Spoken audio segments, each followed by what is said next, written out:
Good evening, everyone. This is Samuel Williams, author of Making Excuses Succeed.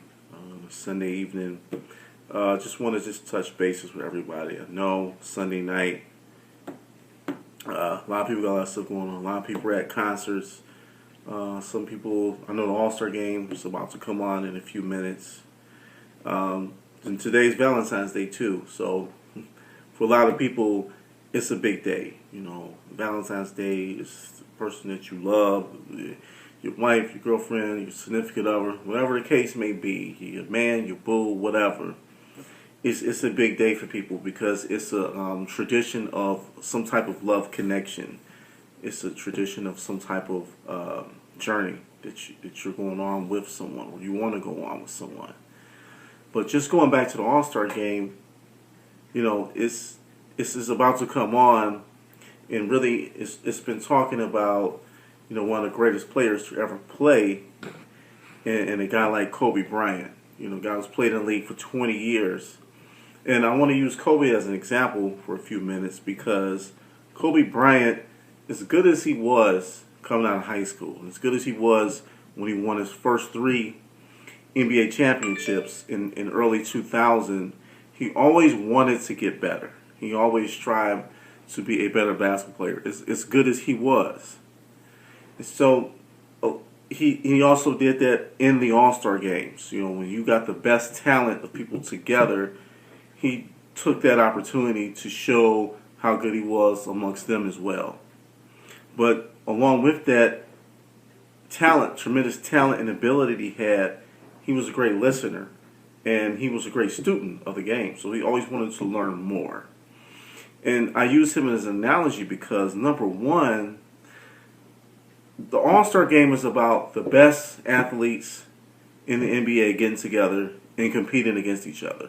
But it's also a way for them to get together and network. And I think, in a way, it kind of helps other players to see other players. It kind of helps Kevin Durant to see a Kobe Bryant, you know, a Russell Westbrook to be alongside of Stephen Curry, and vice versa. So it's like steel sharpens steel in a sense. And so I think the players that look at it that way, looking at another guy's ability to see how they can get better, to see what they're doing, I think those are the ones that get better. And I think that's what Kobe Bryant has always done over the years.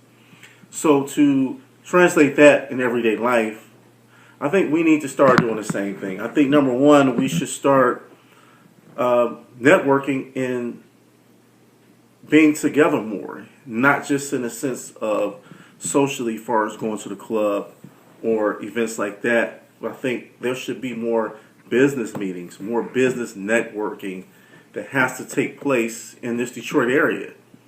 We need to take the best mortgage people, the best real estate agents, the best promoters, the best people at networking, the best people at advertising, accounting, all these different fields.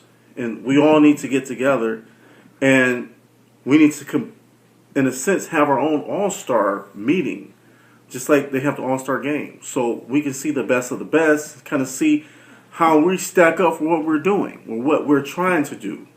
And I think that's beneficial to all of us, if we can see what somebody else is doing. Like if somebody else is in real estate, which I'm getting into, if I see another real estate agent and I see where they're at and what they're trying to get to, me trying to get better, that's going to benefit me as well.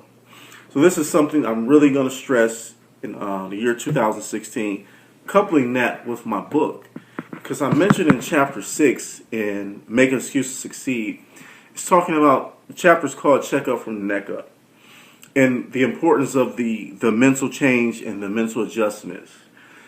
Because a lot of times we can be so good at something that we think that we know everything, that we're just this kind of know-it-all in a sense. And no matter how good you are at whatever profession you is, whatever skill set you have, you can always get better. You can always get better. You can always learn from someone else.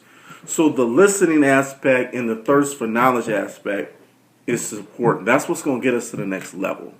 So if someone is just getting into something, if they've been in it for a long time, everyone has something to offer. But we have to be available. We have to be open to meeting new people, to networking with new people, and not just being in the same circles and following the same traditions. It's just like we're so stringent on following certain traditions like New Year's and Valentine's Day and this and that. We need to have traditions of doing things as far as business wise. We need to start having business traditions. We need to start having traditions on how that's going to translate into our everyday lives. Just like today, February 14th, it just sings off something. This is what needs to happen. This is what has to take place.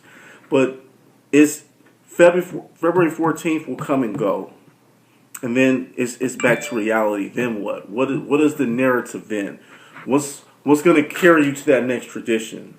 So we need to start having traditions of networking, of meeting, of learning, and being open to learn so we can get better at what particular skill we at, or it will be able to expose us to something that maybe we haven't thought about that's going to be beneficial to us. So I'm about to get into this All-Star game. Enjoy the rest of your evening. And everybody just enjoy the evening. Peace out.